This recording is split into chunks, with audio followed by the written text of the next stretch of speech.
안녕하십니까. 문학과 과학을 사랑하는 사람들의 세상 사는 얘기입니다. 오늘은 파이낸셜 타임, 러시아 군사 공격 표적에 한국은 포항제철과 부산 화학공장이 포함되다, 이런 주제로 말씀드릴까 합니다. 2024년 12월 31일 중앙일보 박현준 기자의 기사입니다. 러시아가 한국, 일본과 유사시 군사 분쟁을 벌일 경우 핵발전소와 민간 인프라를 타격하는 훈련 계획을 이미 10년 전 세웠다는 보도가 나왔습니다.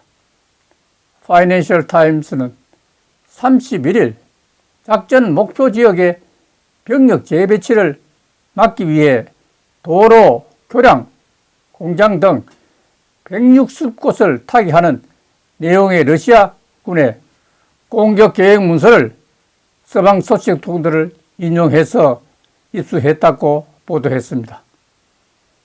파이낸셜 타임은 이 문서에 대해서 2008년부터 2014년 러시아 동부 국경에서 발생할 수 있는 잠재적 갈등에 대비해서 장교단을 훈련하기 위한 것으로 분석하고 있습니다.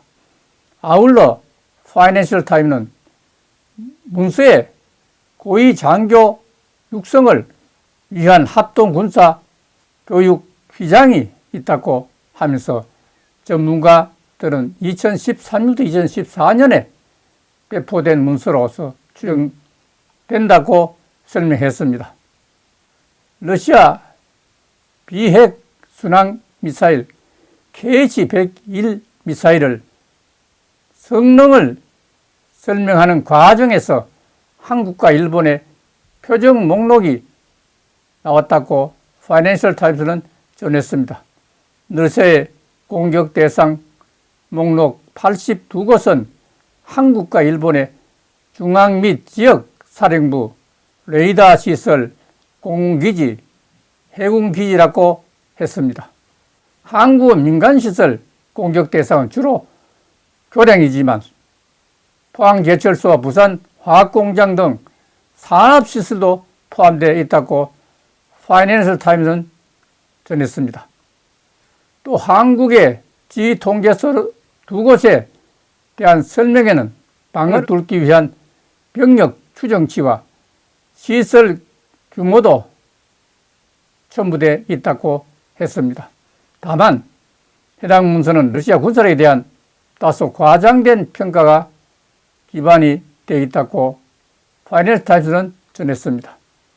홋카이도와 오쿠리시토에 대한 가상 임무에서 Tu-160 중폭격기 한 대로 12바르 KH-101을 발사할 경우 목표 파괴율이 85%에 달할 것으로 평가했지만 파비안 호프만 오슬로 대학 연구원은 우크라이나 전에서 KH-101은 예상보다 은밀성이 떨어지고 겹겹이 쌓인 방공망을 잘 뚫지 못했다고 했습니다.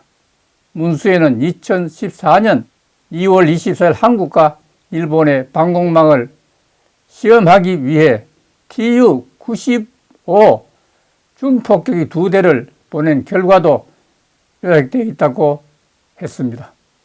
당시 작전은 러시아의 크림반도 병합과 한미 합동군사훈련 독수리훈련 2014와 맞물려 진행됐다고 합니다. 당시 항공기 39대가 18번 요격을 했는데 일본의 F4 팬텀 2대가 70분간 진행한 요격이 가장 길었다고 했습니다. 공대공 미사일을 탑재한 전투기로 요격하는 건 실권이라고 했습니다. 어떻든 우리는 생각지도 못했는데 2014년경에 한국을 공격할 준비를 했다는 러시아의 엉큼한 속내, 우리 군도 철저히 방어 준비를 해야 할 것으로 믿어집니다. 오늘 여기서 마치겠습니다. 감사합니다.